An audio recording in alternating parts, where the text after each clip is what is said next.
সম্মানিত হাজিরিন, জাতির পিতা ইব্রাহিম আলাইহিস সালাতু ওয়াস সালাম, ইব্রাহিম আলাইহিস সালাতু ওয়াস সালাম ওনার কাছ থেকেও আমার আল্লাহ অনেকগুলো পরীক্ষা নিয়েছেন। তোর মধ্যে একটি পরীক্ষা হলো হযরত ইব্রাহিম আলাইহিস সালাতু ওয়াস সালামকে আমার আল্লাহ আগুনের মধ্যে নিক্ষিপ্ত করেছেন। ইব্রাহিম আলাইহিস সালাতু ওয়াস সালামের চরকার আগায় ইব্রাহিম এবং ওনার কওমের লোকেরা এই প্রান্ত থেকে ওনাকে আগুনে নিক্ষিপ্ত করার জন্য ওনারা জ্বলন্ত অবস্থায় চতুর্দিক থেকে ওনারা ধরে টানতেছে, কিন্তু ইব্রাহিম আলাইহিস সালাতু ওয়াস সালামের এক চুল পরিমাণ পর্যন্ত তারা আলকি দিতে পারে নাই। শয়তান আসলো, এসে বলল যে ইব্রাহিম আলাইহিস সালাতু ওয়াস সালাম থেকে শুরু করে আল্লাহর আরশে আজিম পর্যন্ত আল্লাহর রহমতের ফেরেশতারা বেষ্টন করে আছে। तमाम পৃথিবীর মানুষ যদি একত্রিত হয়ে ইব্রাহিম আলাইহিস সালাতু ওয়াস সালামকে আগুনের মধ্যে পালানোর জন্য চেষ্টা করো, কোনোদিন সম্ভব হবে না। সুবহানাল্লাহ বলেন। তাহলে আমাদের করণীয় কি? বলে দেওয়া হলো, তাহলে তোমরা এই জায়গায় সুন্দর সুন্দর মহিলাদেরকে উলঙ্গ করে ছেড়ে দাও। ছেড়ে দেওয়া হলো, আল্লাহর রহমতের ফেরেশতা চলে গেল। ওই দিকে ইব্রাহিম সরফের মাথায়, আরেক দিকে তার বাবাও ধরে টানতেছে। ইব্রাহিম আলাইহিস সালাতু ওয়াস সালাম কেঁদে দিল, মালিক, সন্তান যত বিপদে পড়ে, পৃথিবীর মানুষ যদি সন্তানের বিপক্ষে যায়, মা এবং বাবা কোনোদিন সন্তানের বিপক্ষে যায় না, ঠিক কিনা বলেন?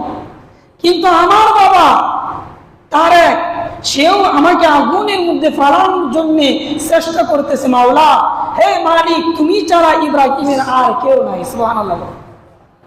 ইব্রাহিম আলাইহিস সালাতু ওয়াস সালাম আগুনে পড়ে যাবে।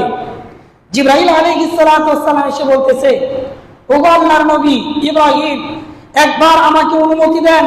আল্লাহ রাব্বুল আলামিন আমাকে ৬০০ নূরের পাখা দিয়েছে, এই পাখা দিয়ে আমি নমরুদের আগুনকে ধূলিসাৎ করে দিব। ইব্রাহিম নবী বলেছিলেন, এই জিবরাইল, তোমাকে কে পাঠিয়েছে? যে আল্লাহ। তাহলে আল্লাহ রাব্বুল আলামিন কি দেখে না ইব্রাহিম আগুনে পুড়ে জ্বলে যাবে? যাও জিবরাইল, আমি তোমার দয়া চাই না, আমি আল্লাহর দয়া চাই। সুবহানাল্লাহ। প্রিয় হাজিরিন, এইভাবে মিকাইল আলাইহিস সালাতু ওয়াস সালাম আসলো, ইসরাফিল আলাইহিস সালাতু ওয়াস সালাম আসলো। কারো কাছে উনি সাহায্য চাই নাই, সাহায্য চেয়েছেন একমাত্র রহমানের কাছে। সুবহানাল্লাহ বলে। প্রিয় হাজিরিন, ইব্রাহিম আলাইহিস সালাতু ওয়াস সালাম তার যেমন ছিল ঈমান, আল্লাহ রাব্বুল আলামিন তেমনি ভাবে তার পরীক্ষা নিয়েছে। আগুনের মধ্যে উনি পড়ে যাবে, এখনো আল্লাহকে ভুলে নাই। জিবরাইলকে বাইলট করে দিয়েছে, ইসরাফিল, মিকাইল, আজরাইল তাদেরকে বিতাড়িত করে দিয়েছে যে না না, আমি তোমাদের সাহায্য চাই না, সাহায্য চাই একমাত্র আমি আল্লাহ। সুবহানাল্লাহ বলে। ইব্রাহিম আলাইহিস সালাতু ওয়াস সালাম আগুনের মধ্যে ফেলে দিচ্ছে।